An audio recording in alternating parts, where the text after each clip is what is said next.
Of course, having a new point guard is going to change the way your team plays offense, but for the Raptors, is Dennis Schroder for the better or for the worse? Let's get into it.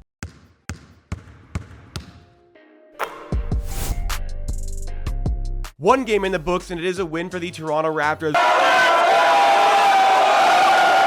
But we learned some things about the way the Raptors want to play offense this season under new head coach Darko Rajakovic and with a new point guard in Dennis Schroder. But before we get into that, I want to remind you that this is Amateur Hour Sports, the channel that is dedicated to Toronto Raptors content, 3 to 4 videos a week, 2 to 3 streams a week, and shorts as well on top of that. So subscribe to the channel, help me on the road to 16,000 subs, and smash that like button to show your support and help us get on some more recommended pages. So the Raptors in their new season here, a really new look team, a lot of the same faces, but the people orchestrating the way that we play are very much different, as I said, with a head coach in Darko Rajakovic, who's much more half-court oriented than obviously Nick Nurse was in the previous years with the Raptors. That's probably a big reason why he was hired by Masai Ujiri's front office to lead this team, is that we wanted to see a bit more from the team from a half-court offensive standpoint. We wanted to see some more pick-and-roll sets, and they found a point guard who's maybe more willing to do that as well with Dennis Schroder. So after just one game,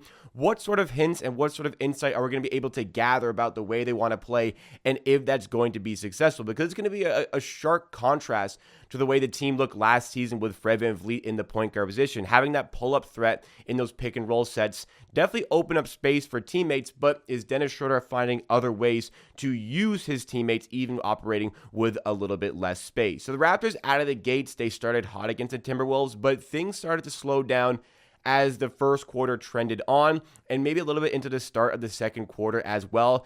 Just flat out, the half-court offense wasn't really working. The Minnesota Timberwolves diverted to a zone defense, and I feel like this season the zone defense is going to cause a little bit of trouble to the Raptors from a shooting standpoint. We ended up shooting really well from 3 yesterday, and that's the reason the Raptors managed to win. But despite shooting 40% from 3, only 97 points scored for the Raptors. Thankfully, it was only 94 points allowed. The defense was great, but we're going to need to have to find a way to be more consistent with our offensive approach, because we saw with the pick and roll sets, especially early on with Dennis Schroder in the half court, he would come off the screen, and for the first time in a while for the Raptors, when the point guard comes off the screen, opposition defenses can really go into drop coverage, meaning that when Dennis Schroder comes off a screen and he switched on to Karl-Anthony Towns, who's now defending him, well, Cat can kind of just sag back at the top of the key. He doesn't need to come up and pressure Schroder, so there's a little bit less space for Schroder to operate, and there's not as big of a threat for the pull-up jumper. Now, Schroder was great yesterday, 4 of 8 from 3, but that's a little bit of an area of concern where the Raptors are going to have to find a way to circumvent the issues that could arise from a little bit less space there. So what could happen there? Maybe some more cutting, causing some more movement. Maybe Schroder has to get a little bit more downhill, and in the second half, he definitely did this a little bit more. But in those half-court sets, we started to see some issues rising up for the Raptors, and in the first 3 quarters of yesterday's game, the Raptors averaged 65 points per 100 possessions in their half-court offense. So if you don't know how it works, that's really bad and something that really needs to be worked on. So what did the Raptors do to avoid that? How did Darko Rajakovic adjust to the half-court offense not really being there yesterday? Well, we just didn't use it. Every time the Raptors got the ball, they got downhill, they got out in transition, and were making plays. This is where the Raptors were so fun to watch in the opener against the Minnesota Timberwolves, because when we have those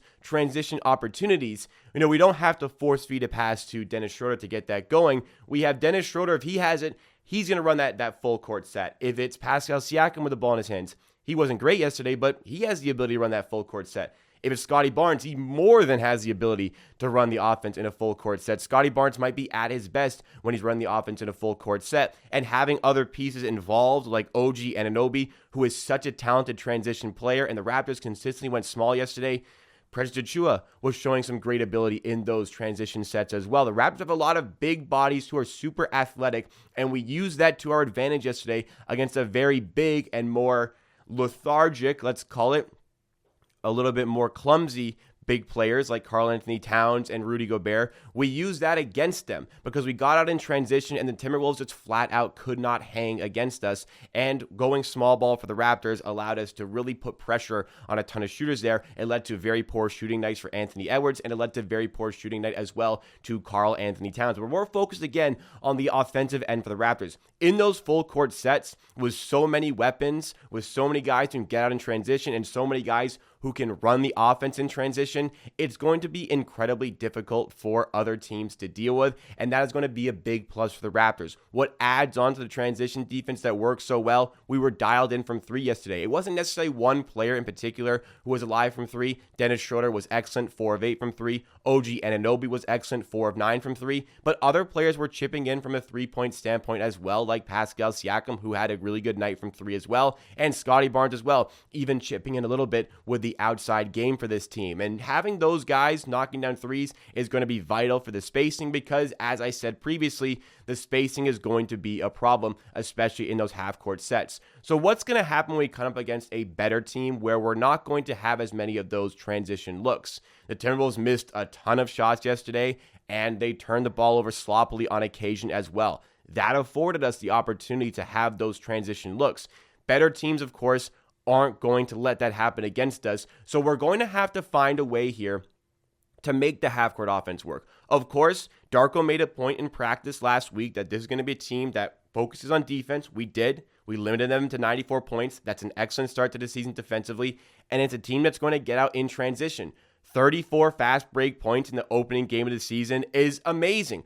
What a start to the season. If we're a team that's going to be defensive-oriented and transition-oriented, well, we showcased that we're ready to be able to do that and ready to be able to execute that. There were no problems at all in either of those departments, but where we're going to see perhaps some trouble for the team is those half-court sets. So when a team goes zone against us, what's going to be the way we look to beat that with the point guard, with a point guard who's different? Because it's not just about shooting as a whole. Like Dennis Schroder going 4 of 8, that's great. But big part of shooting as well comes down to shooting gravity, where when Fred VanVleet, Kyle Lowry, the two previous point guards, when they came off the screen, well, you have to go meet them immediately or they're going to pull up for three, and they're good three-point shooters. They're going to hit a lot of them. Dennis Schroder comes off a screen, no defender right there. Again, they're playing in drop coverage. So the ways that we can work in order to alleviate any of the stress on our offense that's going to be caused by that, well, first of all, I think we need to get into our actions a little bit quicker.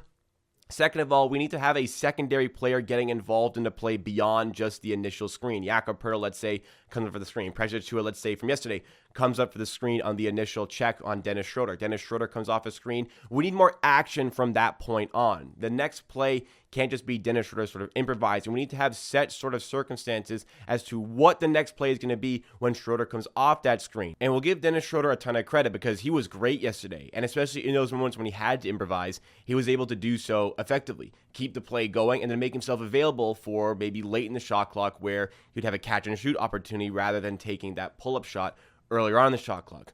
Maybe if he saw Cat kind of lacking in that drop coverage, he'd blow by him and get to the rim, which he did so a couple of times as well. So Schroder is showing, even with the team-wide deficiencies, an ability to get past the issue of the team in the half court.